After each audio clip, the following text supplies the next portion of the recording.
Well, congratulations to the three of you. I'm so excited. I get to chat to the love triangle of this beloved love story. All three of you together. Congratulations on the film. I thought it was so charming and so sweet.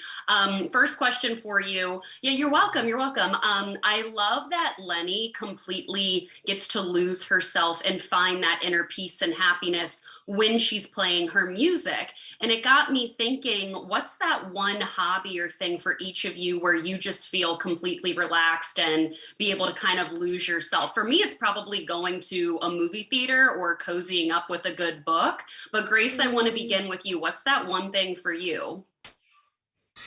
I think for me, probably going to live theater, and experiencing that. Yeah, I guess it would be kind of the same for like going to a movie theater as well. Like you said, I think. But yeah, there's just something so special. I feel like it kind of transports you to another place when you're watching something live and you're in another space and you're surrounded by other people who are also witnessing it. And yeah, I've found myself just losing track of time and myself and just forgetting that I even exist. So yeah, for sure, theater. I like activities where like I need to engage my body, so snowboarding or windsurfing or so it's kind of like maybe group activity like paintball or something like that. Paintball, Play. nice, bro. Paintball. I've I never love gone paintball. paintballing I haven't before. played in Yeah, a long time. Jacques, it's what a lot of about for fun. you? I know Yeah, I I need love to, it. to go do Oh, it. it's the best. I would say hiking. Or two things. Probably hiking, just getting out of town and into nature is number one, and number two is probably NFT shopping. I feel I hit like my that's Zenlo. like the new thing right now. I see it all over Instagram. Oh yeah, it's definitely the new thing. The Yeah, well, sooner the better to get on it, for oh sure. my God, yeah, so good. So I love novel to film adaptations. I love Gone Girl, most recently Dune, the After series. Is there Ooh. a book that you would love to see turn into a movie, or do you have your own favorite novel to film adaptation? Grace, I'll begin with you. Wow, that's a great question. You know, off the top of my head, I can't really think of anything that I've read, and I know I'm gonna like go like this. I'm gonna go like this later and be like, oh, that one. But nothing comes to my mind. But I guess a book to movie adaptation that I really loved. I watched The Book Thief growing up, and I also had to read it for school, and I really loved the film adaptation. I think I was so drawn to it because specifically this, I mean, the story is just so intriguing, and watching this young girl's journey, I feel like I saw bits of myself in her, which was really cool. And the story itself is narrated by death. So like that in itself is was just like so mind-boggling as like this middle schooler being like, that can be a thing? Like what? And it opened my mind to just kind of like the endless possibilities of books. Like truly, you know? Yeah, I was thinking because I feel like there are certain like different things that I like with different movies. Like I think Life of Pi is like a great film adaptation because of the visual elements that like get brought to life with the VFX. I love Lord of the Rings because it's like just really loyal to the book and kind of it felt like what I saw in the movie was reflecting kind of how I had imagined it. And then like I love like The Shining, where the filmmaker is inspired by an awesome book, but they kind of go off and do their own thing, and like they own it. You know what I mean? And I think Josephine kind of there's something cool with Josephine there, where she like read the book, was inspired, and was like, I'm gonna do my version of it. Phew. Well, we're all in it. The sky is everywhere. But then, no, that's a great question. I have been I've had my eye on a graphic novel that's been around for a few years now called Halfrocentric by Juliana Jules Smith. She's an educator that was talking about gentrification in Oakland and the Greater Bay Area, and she just created these comic strips that turned into a whole graphic novel series because she found it to be a more effective teaching tool than her actual course material. And now she's toured all these Comic Cons and stuff with it. And I'm just like, yo, that is an animated television series. And yeah, so I could 100% see that as being something that should be a show. Oh, I love those answers. Well, thank you all so much for your time. I absolutely loved the film. The visuals are so gorgeous, especially when you're in that flower field. I'm like, I want this in my backyard.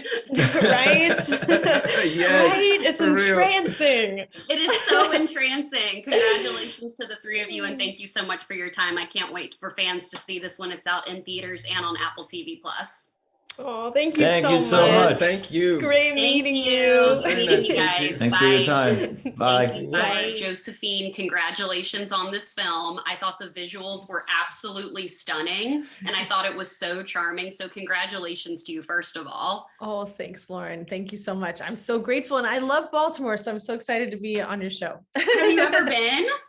I've you been many been- times to the Maryland Film Festival. I went like 10 years in a row, honestly, actually. Oh, wow, that's amazing. That's awesome. Yeah, no, I'm a Maryland raised girl, so happy to chat with you. Like I said, the visuals are stunning in the film, and I know that you spoke with the author Jan D. Nelson, or she helped co-write, created the screenplay, which in a lot of these cases is rare. So I'm curious if there is a particular scene that the two of you talked about more than the others, and how it was working with her in adapting the novel to film. Yeah, well, actually, I came on board. The script was already a script. So I fell in love with the script first and then discovered the novel and Jandy. And I really fell in love with Jandy's universe. And I'd say the main thing that we reshaped when I came on board was that there were a lot of all these magical Lenny-scapes, all these moments when you go into Lenny's mind and see through her imagination. A lot of them were probably envisioned originally to be CGI or like some kind of like heavy, intense animation. And I love doing things in camera. I mean, it's also just, selfishly, I would much rather like have a huge adventure in real life than have like a bunch of animators get to have an adventure like drawing on a computer. So we took a lot of the stuff that was CGI and we said, how can we make these practical effects? And I have a bit of a theater and dance background and was like, oh, I wonder if we can put some dance numbers in to express some of the joy and jubilance that Lenny is feeling, or that she senses that Bailey always had available to her. So there was a scene where Bailey was just going to walk down the street and everyone was going to be in awe of her and the sky changed colors. And I was like, what if Bailey dances down the street? And so that kind of change happened. And then in the Rose Garden, there was like a moment when Lenny and Joe lay down in the roses to listen to music together. And that was just going to be like roses. I think Jandy had written roses like grow around them, which I was like, that's beautiful. I was like, but just this is a long song. Aaron G is so beautiful. I wanted to give the whole song to the audience to listen to. I was like, it feels like it needs to be a dance number, but how do you dance to Aaron G? So we came up with this idea that the roses are literally dancers moving around them. And then the two of Lenny and Joe kind of come to life and dance as well. And that's thanks to our choreographer, Faye Driscoll, a total genius. Yeah. I think that is one of the coolest scenes I've seen in a movie all year. It's so beautifully done. It's in the trailer as well. It's really, really beautiful. Well, like I said, I love novel to film adaptations. Like recently, I loved Gone Girl, even most recently Dune, the After films. Is there a particular or a couple favorite novel to film adaptations you have, or a book that you would love to see turn into a film? I often feel like it goes the other way. I think my favorite novels, it's so hard to live up to them in film form. I'm obsessed with Andrea Arnold. I love everything she does. And I really enjoyed Wuthering Heights, especially the first half with the kids is so just sensual and epic. You can the sound is also amazing. The performances are amazing. The second half I wasn't as big of a fan of, but maybe that's also because it's like not as much fun as the first half in plot wise. Gosh, I'm trying to think of any other ones that really stick out, but that one sticks with me. Thank you so much for your time today, and I cannot wait for fans to see this in theaters and on Apple TV Plus this weekend. Oh, thanks, Lauren. Thank you. Thank you. Have a good one.